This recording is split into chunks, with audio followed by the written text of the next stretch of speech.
By the way, did you know the Catholic Church built the Watergate complex as a real estate investment? And they named the Watergate for the dam that went across the Potomac River at that time. It was a Watergate. Now, in the Watergate, there were apartments, condominiums, and office section. 3 sections. And inside of the office section was the Democratic National Committee.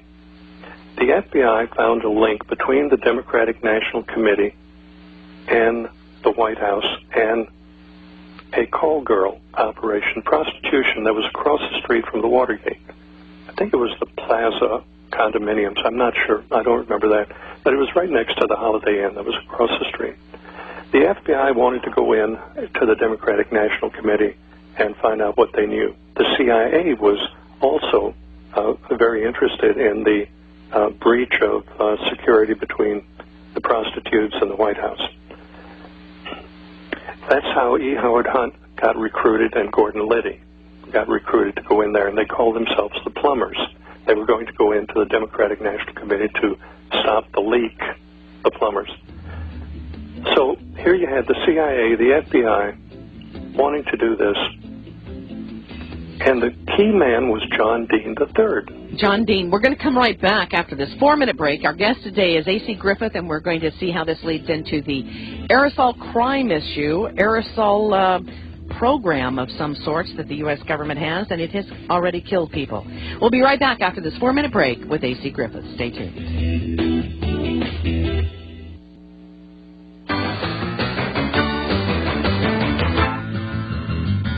All right, here we go, folks. Welcome back to the Monday edition of the Power Hour. Coming up on 25 minutes past the hour, whatever hour you're sitting in. And, folks, hold on to your hat. You know, there are a lot of folks out there that have been talking about this chemtrail, contrail issue for, 10, 12 years, at least that. And now we're just now starting to get some real information that's coming out. Welcome back to the Power Hour. This is Dave. And Joyce. And our guest today is A.C. Griffith. As I told you earlier, he had the highest clearances. He was involved with the CIA. He is doing what he believes needs to be done today by telling the truth about these aerosol, whatever you want to call them. What is this aerosol mixture and why? Of course, that's the big question. He was associated with the Central Intelligence Agency operations, and as I said, he had the National Security Agency top clearance, cryptographic clearance. He joins us today from Richmond, Virginia. Thank you again, A.C. Griffith, for joining us. Now, you are linking together Watergate with what's happening today. I find that an interesting transection here. I wanted to paint a picture of the background of the people and what the people are capable of and how it works. If you look at the bottom line of anything, you're just going to see the bottom line. But if you have an understanding of the nature and how things operate and how agencies operate, that's something that most people have no clue about, and they wouldn't believe it if you told them. But let me go back. We're running out of time, so I'm going to talk. You talk slow, and I'll talk fast, Joyce. I told Joyce earlier to talk slow to me today, so that was that joke. That was the only caveat. If I come on the show, you have to talk slow. Okay, go ahead. Okay, so the Watergate thing was about the prostitution and the connection to the White House, and the White House connection was John Dean III. He was the counsel to the president. He was the president's lawyer. Well, John Dean had an affair going with one of the girls. Maureen Elizabeth Kane Owen Benner was her name. Later married the girl, and her name now is Maureen Elizabeth Kane Owen Benner Dean. So John Dean at the White House wanted to protect her. So he turned on Liddy and E. Howard Hunt and all the people. He even turned on the president. And they bought his testimony against the president. And that kind of in a nutshell, oversimplified, of course, is how Nixon was brought down. Nixon came into the game later. He probably had actually little to do with the actual manipulation. He was manipulated into that. And the CIA was involved in that, and the FBI was involved in it. Fast forward again to the Iranian-Contra. The body count, with the Clinton body count in Mena Airport, Arkansas, was about 75 people that was suicided. The CIA operated that whole thing at the Mena Airport. They put in Rich Mountain Aviation Company, a CIA front, and brought aircraft in from all over the world for refurbishing. Barry Seals showed up again. You remember Barry Seals now with the Kennedy thing and Carlos Marcello, the drug dealer. Barry Seal got a KC-123 out of Wright-Patterson, running guns to South America and drugs back. They were dealing in hundreds of tons of drugs. It was so many drugs, it was like freight trains loaded with drugs. And 75 people that got in the way were taken out, including Vince Foster and all those people. Noticed an interesting thing. Admiral Jeremiah Border, he was the chief of naval operations. He was a Jewish man. He enlisted in the Navy when he was 17 years old, stayed an enlisted man for 6 years, and then went up in the ranks to become the #1 naval officer for the United States Navy. He was chief of naval operations. Well, unexpectedly one night he decided to suicide himself in his house, and he shot himself twice in the chest with a shotgun. That's quite a feat. Yes, it is. Now, he was the chief of naval operations, and he opposed the chemtrail project. Then the chemtrail project started after Admiral Borda was replaced. Jeremiah Borda. He was a dedicated man. He was a sincere man. He was a good man. So you're seeing a picture of how this thing operates.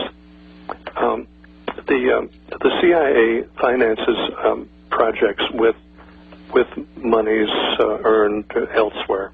The monies that go into CIA projects don't necessarily come out of congressional appropriations. And I will tell you that the Congress as a whole is completely oblivious to the aerosol program. They are afraid to ask. I had an meeting with the administrative aide of a congressman. He drove all the way to Richmond from Washington to meet with me. And we spent about an hour. I gave him a complete overview presentation. He looked at me, stood up, and he said, "What do you expect me to do, Griff? They would lie to me, too." That was his exact words. And I shook his hand and hugged the secretary and left. And that was it. That tells me that the Congress, I know for a fact the Congress is out of the loop. Dennis Kucinich. Okay, we're going to come back from this break. We've got a 3-minute break, then I'm going to let him run with it for 20 minutes. You're hearing from A.C. Griffith here today, and the subject is the purpose of chemtrail aerosols. Ladies and gentlemen, you're getting an earful, and you might want to re-listen tonight on Channel 152 XM Radio. We'll be right back. 3 minutes. We're talking to A.C. Griffith today. He is an individual who has taken it's been a lot of time that he has done in research of this subject, years and years of research. He was associated with the National Security Agency, had a top-secret cryptographic clearance, and he joins us today to help us understand what is in those chemtrail aerosols. And thank you very much again, AC, for joining us. Well, let's talk about the chemtrail aerosols, because you did significant research, got into the program itself. And, sir, what did you learn? Not that simple, Joyce. It's a very complicated thing. You must know the people. You must know what they're capable of. You must know their operation, their intent. You must realize that you're dealing with people with no faces that haven't been elected. You don't know who they are. You don't know what they're putting in those aircraft. The security on the substance going into the aircraft, there's very little security on that. Whatever somebody puts in the aircraft is going to come out of the aircraft. That's a real concern.